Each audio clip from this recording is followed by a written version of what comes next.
গতকাল বেরিয়েছিলাম একটুখানি বেড়াতে। তো সেখানে গিয়ে একটু গেলাম পঞ্চাননতলা পার্কে। সেখানে গিয়ে এই কাকুর থেকে ১ প্লেট দই পাপড়ি চাট নিলাম। তা সেই খেতে খেতেই ওখান থেকে খেতে বেশ ভাল লাগলো। তারপর ওখানে খাওয়া শেষ করে একটু বেরিয়ে পড়লাম আরেকটা রেস্টুরেন্টে কিছু বাড়ির জন্য খাবার কিনে আনবো বলে। আমরা গেলাম মগরা কাটাপুকুর থেকে একটু এগিয়ে এসে মগরা পোস্ট অফিস আছে, তার সামনেই একটা রেস্টুরেন্ট আছে। মানে ছোটোখাটো রেস্টুরেন্ট বলা যায় ওকে। তো ওখানে জায়গা অনেক কম থাকাতে প্রচুর ভিড় হয়। এই যে দোকানটা আমরা পৌঁছে গেলাম, দোকানটার নাম হচ্ছে দিশা রেস্টুরেন্ট। এই দুটো ভাই অনেক বছর ধরে এখানে কাজ করছে, আর আমি ক্লাস 9 থেকে এই দোকানটাকে দেখে আসছি।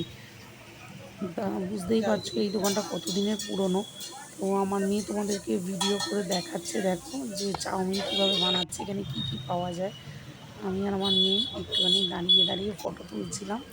তারপরে এই দেখো এখানে মোগলাই ভাজা হচ্ছে।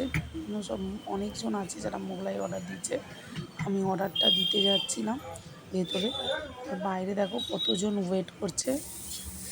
তো আমি চাউমিন অর্ডার দিয়েছিলাম, মিক্স চাউমিন।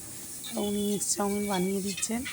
আর আমার একটা ছিল মোগলাই, যেটা আমার মেয়ে খাবে বলেছিল, তার জন্য মেয়ের জন্য দুটো মোগলাই। এই যে মোগলাই ভেজে একদম গরম গরমই ওরা দিচ্ছিল। আমি হয়তো বাড়িতে নিয়ে চলে আসছিলাম। তো আমি ওখানে বসে খাওয়ার জায়গা ছিল না বলে আমি এই যে নিয়ে বাড়ি চলে আসছি। তো বাড়ি আসতে আসতে দেখাবো আমাদের এখানে একটা রাস্তায় স্ট্রিট ফুড আছে, যেটা হচ্ছে জমজম বিরিয়ানির দোকান। এত ফেমাস দোকানটা। আর তারই একটা করেছে তার পাশেই একটা আছে পায়েল রেস্টুরেন্টের একটা রোল সেন্টার। এত ভিড় ওখানে যে দাঁড়িয়ে একটা রোল নেবো ভেবেছিলাম, কিন্তু দুটো জায়গাতেই এত ভিড় ছিল আর সেখান থেকে কিছু নিয়ে আসতে পারিনি। তোমাদেরকে দেখাচ্ছি দেখো কত ভিড়। আর আমাদের মগরায় এত দোকানপাট, দেখো কত রাস্তা জমজমাট। তো আমরা এবার এগিয়ে যাচ্ছি, দেখো জমজম বিরিয়ানি। এই যে ফুলের দোকানটা দেখছো, এখান থেকে আমাদের 12 মাস ফুল কেনা হয়। তো এবার আমরা আস্তে আস্তে এগিয়ে যাচ্ছি, দেখো জমজম বিরিয়ানির দোকানের সামনে কত ভিড় দেখবে দোকানটার সামনে। দেখো কত ভিড়, তাই জন্য আর দাঁড়াইনি, চলে গেলাম।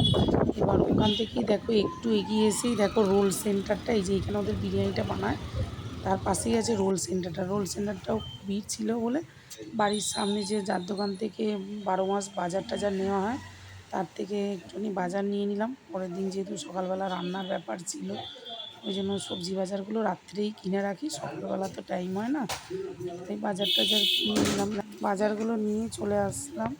তো আমার মেয়ে আম দেখছিল যে মা কোন আমটা নেবে। দেখো আমগুলো, আমগুলো দেখে আমার ঠিক ভাল লাগলো না।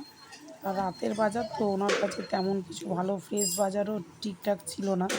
যেটুকুনি না চলবার মতো নয়, সেইটুকুনি বাজারগুলো নিয়ে আমরা আস্তে আস্তে বাড়ির দিকে এলাম।